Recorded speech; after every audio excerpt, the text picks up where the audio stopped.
How to use tariffs to help pay for tax cuts and government spending.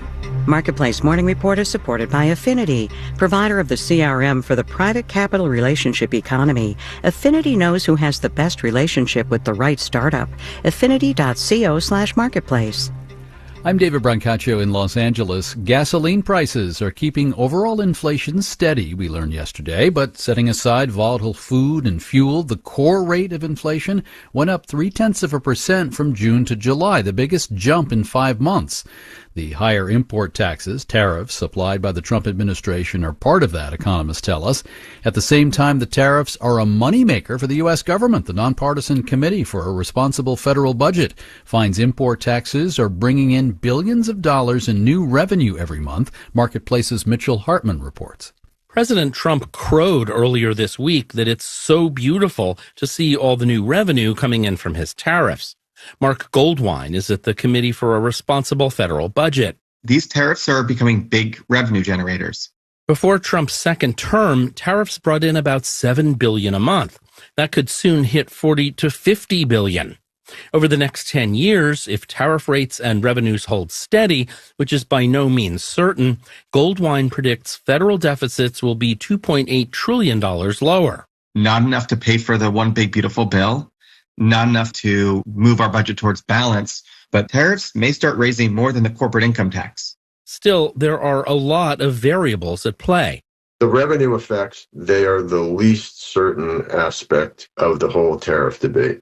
Bill Gale at the Urban Brookings Tax Policy Center says tariff collections could decline as the administration negotiates new trade deals and importers shift to lower tariff countries.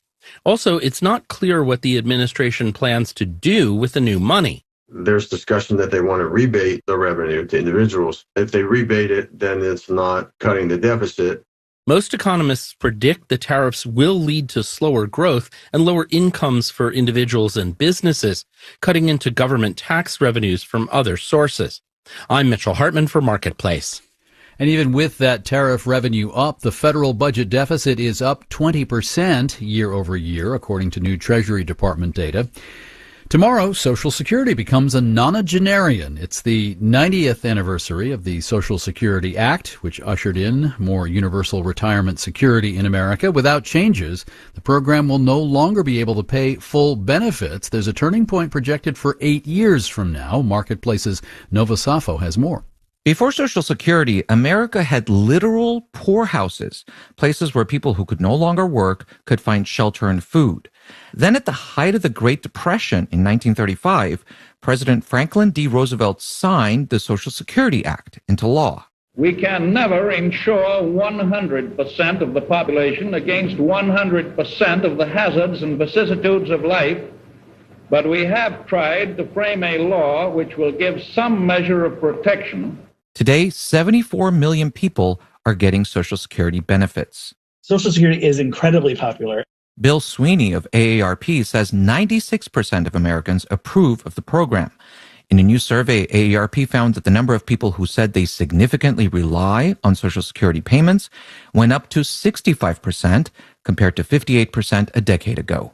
We have a crisis around saving for retirement. Many people get to retirement age, they just don't have enough money saved. A lot of people don't have any money saved. In fact, about 40% of Americans have no retirement savings at all, according to a recent Gallup poll. The problem for them and everyone else is that Social Security is facing the real threat of having to cut benefits. Right now, the system is taking in less money in tax revenue each year than it needs to pay full benefits. Andrew Estruth is the director of the Center for Retirement Research at Boston College. To pay out more than it takes in, Social Security has been dipping into its savings, known as the trust fund. That trust fund reserve is expected to be depleted for the retirement part of Social Security in 2033. And when that happens, retirees could see their benefits cut by about 20%. This problem has come up before. In the early 1980s, Social Security was just months away from having to cut benefits when President Ronald Reagan signed into law a bunch of reforms. We're entering an age when average Americans will live longer and live more productive lives. These amendments adjust to that progress. It's not something where you can't imagine a fix. Kathleen Romig is Director of Social Security and Disability Policy at the Center on Budget and Policy Priorities. It's just something where people are going to have to do something that maybe they wouldn't prefer to do. So contribute more to the system through their payroll tax contributions or get a benefit cut. Romig says polling consistently shows that people would rather pay more than take cuts. I'm Nova Safo for Marketplace.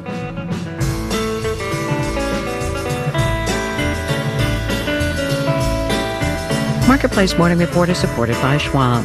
Schwab offers investors choices like full-service wealth management, self-directed investing options, and trading on Thinkorswim.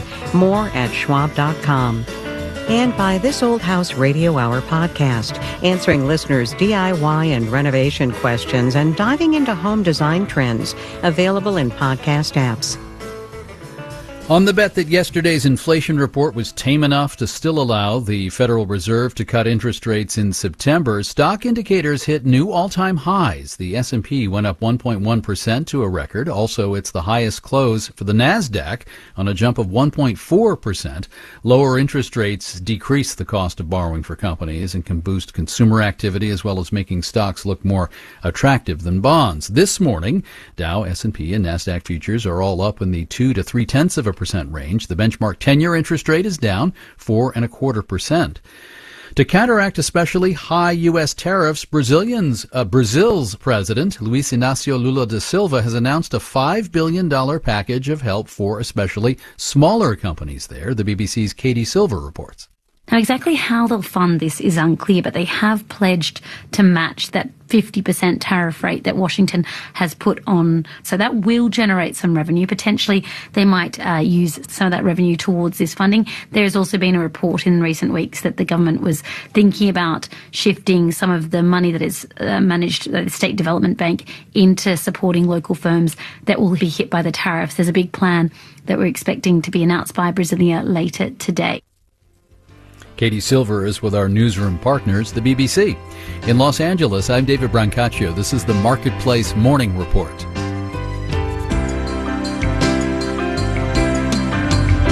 From APM, American Public Media.